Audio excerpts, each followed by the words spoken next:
Tu falou que a gente tem que aumentar os direitos, né? A reforma trabalhista foi um erro, a gente tem que dar mais direitos. Inclusive a gente tá falando da Constituição, né? Tu falou que ela era boa porque ela tinha bastante direitos ali previstos e tal. Aí a pergunta que eu te faço é que o argumento que eu mais escuto é que não adianta tu prometer um direito se não tem como tu cumprir ele no sentido financeiro, né? Quem vai bancar esse direito que o Estado, que o governo promete para as pessoas? De onde vai vir isso? A gente vai... Aí no final, quando eu sempre faço essa pergunta, a gente não acaba dependendo de um cara ganhar muito dinheiro na empresa dele para poder taxar ele, para poder bancar esse direito? Então, não... Bom, já que você falou de taxar, então vamos às finanças públicas, né? As contas públicas. Primeiro, há um discurso também para se promover todo esse conjunto de reformas que prejudicam a população mais pobre, especialmente a classe trabalhadora, e esse discurso foi muito forte na reforma trabalhista, na emenda constitucional do teto de gastos, na reforma da Previdência, que é o seguinte: o Brasil está quebrado e o Estado está quebrado. São duas mentiras. É mentira isso. Primeiro, o Brasil é o 10º país no mundo que mais produz riqueza. Só tem 9 países no mundo que produzem mais riqueza que o Brasil. E tem mais de 200 países no mundo. Então, não está quebrado. Não tá. Você pode até dizer, bom, a riqueza está crescendo menos, porque o PIB demonstra o quanto a riqueza está aumentando. Não é que não está se produzindo. Se o PIB do Brasil cresceu 2%, significa que nós produzimos a mesma quantidade do ano passado, mais 2%. Não é que a gente só produziu 2% do que produziu o ano passado. Entendi. Foi tudo o que a gente produziu o ano passado, mais 2%. É ruim, evidentemente, quando o PIB cai. Né? Se o PIB for menos 1%, significa que a gente produziu tudo o que a gente produziu o ano passado, menos 1%. Mas não é que a gente parou ou não produziu. Essas informações, que é a missa em latim, né? Que muito pouca gente entende isso, né? De forma concreta. O que isso representa na concretude da vida?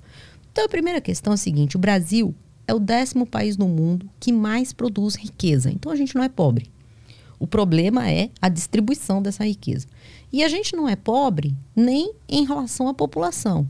Lá no Pânico, o pessoal, um deles lá falou assim: mas tem que ver o montante da população. Não, se você pegar o PIB per capita do Brasil, não tenho agora de cabeça, mas creio que dá uns 14 ou 15 mil reais por ano por pessoa. Não é pouco. Você pode dizer assim, 14 mil por ano, por pessoa, é pouco. Não, por pessoa. Cada nenezinho, cada presidiário, cada morador de rua, 15 mil por ano. Que dá mais de 1.000 por mês. Mas não é assim que nem que a riqueza é distribuída e nem que deve ser assim distribuída. Porque a gente precisa de um montante de riqueza que vai ser investida para produzir novas riquezas. Você não pode simplesmente distribuir tudo que foi produzido igualmente entre as pessoas, em nenhum país socialista é isso, nem no comunismo é isso, porque você precisa de um montante de riqueza que vai ser reinvestido para produzir próximo ano. Tudo bem, mas o país não é pobre.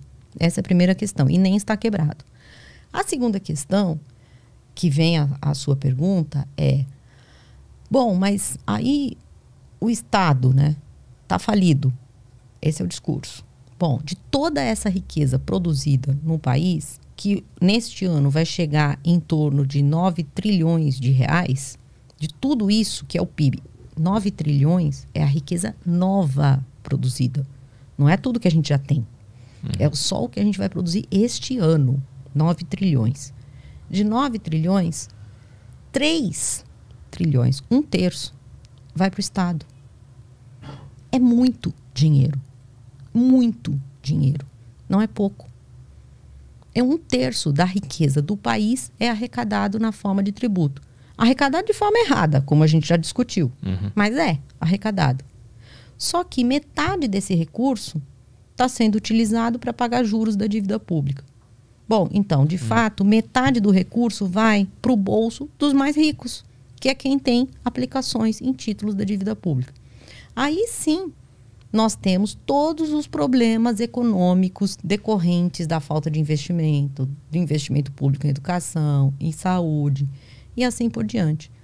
Então, veja, uma campanha presidencial, voltando aqui à minha posição hoje, tem também o objetivo de trazer essas informações que a população brasileira precisa se apropriar, né? E também voltando à questão que a gente colocou, quem é que vai querer, num debate, uma pessoa explicando, mesmo que seja em 1 minuto e meio, né, que o tempo é muito curto nos debates, né, para a gente falar, quem é que vai querer no debate uma pessoa falando para o conjunto da população que o Brasil produz de riqueza nova por ano 9 trilhões de reais, que dessa riqueza 3 trilhões vai para o Estado, mas metade disso vai pagar juros da dívida pública e se concentrar na mão de bilionários?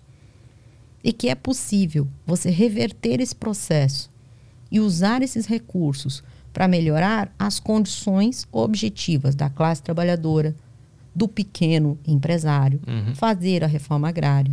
É voltar o imposto para o povo, né? É o velho papo aquele, né? O velho papo. O mais engraçado é que eu acho assim, que os grandes meios de comunicação, alguns comunicadores, né, vivem berrando na televisão, dizendo, o imposto que eu pago sai do nosso bolso, etc. Mas jamais vão dizer que de todo esse imposto que a população paga, metade dele vai gerar o lucro bilionário dos grandes bancos. O Itaú, no último trimestre, divulgou o lucro, 7 trilhões, em um trimestre.